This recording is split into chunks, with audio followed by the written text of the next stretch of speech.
old. They don't. That's right. They get old, but they live to be 150. George Carlin, the great George Carlin, just turned 70. And to celebrate his 50 years in show business, he's just released a DVD collection of all his comedy specials. And it's called George Carlin, All My Stuff. Please welcome comedy legend George Carlin.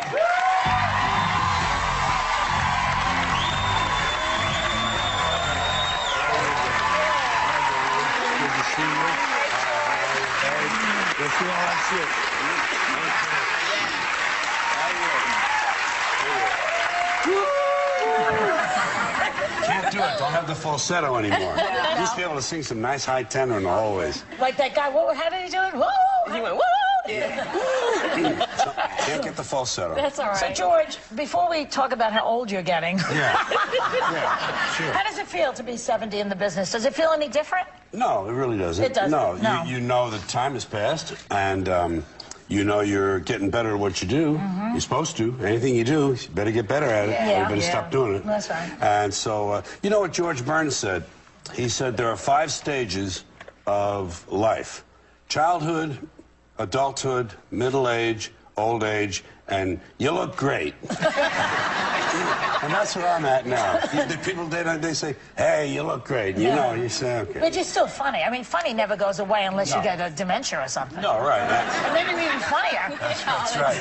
Unintentionally. No, the thing is, it's not just the funny, but the ideas get richer. Yeah. The writing. I found out at one point, I used to always, when I was a beginning comic, the first 20 years probably, I referred to myself as a comedian who wrote his own material, because I was proud of that, and a lot of comedians didn't. Comedian who wrote his own material. Then one day I sort of realized, after the fact, a few years, that I'd become a writer who performed his own material. And that really made a difference in my mind, in my heart. How did that happen? How did that work? I just matured into that. I had the skills to be a writer all along, apparently, and I was using them effectively, but in a little more of a frivolous way at first. And later, the experience is very a good thing, because it gives you something richer against which to compare what you're seeing. When you're 20 and you see X, Y, and Z, it bounces off a very thin wall. If you're 60 and you see the same thing, boy, it gets in there and it goes around a little bit and everything, and it's a richer output. So that's what I gained just from getting older. George, do you think that, you know, you look at comedy now, do you think that you could, if you were starting out today, would there be a place for you? Yeah, I had that question recently, slightly different, same idea. And I thought, gee, you know, if I were starting today, if I were 20, I wouldn't even know if I'd be the same person at 20 that I was then. Not with all of the things that would have happened between, let's say, 5 and 20. The technology, the demands, and the way the parents. Well, my mother would have been one of these professional parents, but I would have been a different person, and it would have been harder to start because I did my career on my own terms, and I don't know how many people get to do that anymore. I think there are too many expectations, there are too many pathways and rules, and true rebels don't seem to be around very much. So what would you say to a 20-year-old then? What would you say? I would say do what you love, do it well, and if people pat you on the back for it, you got it. The secret to happiness is finding something you love and doing it well, and then being recognized for it. Someone, even if it's one person who says you're doing a great job, or if it's applause, put those 3 things together. And you know, when I first changed the kind of stuff I was doing in the late 60s, I had been a suit and tie comic out of the 50s, and I had short hair and all that, and I realized I was doing the wrong thing for the wrong people, and I let myself change into a freer, more of a, if you can use the word hippie, look and attitude.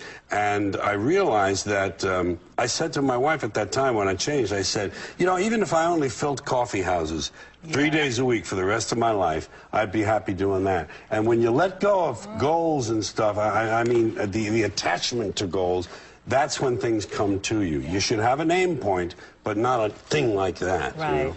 Well, I want to ask you, George, because you have this to celebrate the 50 years in show business. Yeah. All of your HBO specials are now in a collection called All My Stuff. And I have, as a stand-up comic, I'm just so excited. I have my favorite routines that you do. What are some of the most memorable routines in here? Well, the time it was a year or two later that I looked back and I had that realization that I've really become a writer. It was the 1992 show called Jammin' in New York, which was in Madison Square Garden, the theater there, 6,500 people. It was live. It was the first one they did live on HBO. It was my hometown. The place was full, and it was electric. And I had essays. For the first time, I was doing essays rather than bits. These were developed ideas that had a little bit of a serious overtone to them, but were relieved with laughter and irony all along. And after that started to sink in, I looked back and I thought, well, gee, that was a kind of a pivotal point. So there's a thing in there called The Planet is Fine. It's in the Jammin' in New York. The planet is fine. The people are... Because everybody's running around trying to save the planet. The planet doesn't need that. The planet will take care of itself. People are selfish, and that's what they're doing, is trying to save the planet for themselves to have a nicer place to live. They don't care about the planet in theory. They just care about having a comfortable place. And these people with the fires and the floods and everything, they overbuild, they put nature to the test, and they get what's coming to them. That's what I say. Well, that's a little harsh. That's what's happening. Yeah, well, and I can't wait for the sea levels to rise. I can't wait for some of these. I can't wait for some of these cities to disappear. I can't swim, George. Yeah. There are places that are going to go away. The map is going to change, and that's because the real nature. And people think nature is outside of them. They don't take into them the idea that we're part of it. They say, oh, we're going for a nature walk. We're going to the country because we like nature. Nature's in here. And if you're in tune with it, like the Indians, the Hopis especially, the balance of life, the balance, the harmony of nature, if you understand that, you don't overbuild.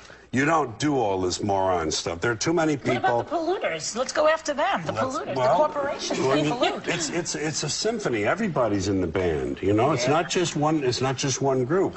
People want their goodies. They want their toys. Everybody wants the newest gizmo. We're slaves to gizmos and toys. They got it today. I don't think they're unhappy. Everybody wants a cell phone that'll make pancakes, and I think that'll make them happy. And it doesn't make them happy. That's what'll happen when we watch this. Well, you know, and thank you, George, because I want to let you guys know you are all messed up. The planet is fine. We are messed up. That's right. But if you are in New York City Thursday, George will be signing DVDs at the Borders on Wall Street from noon to 2 p.m. You got to be there, and we're going to be right back with James Lipton.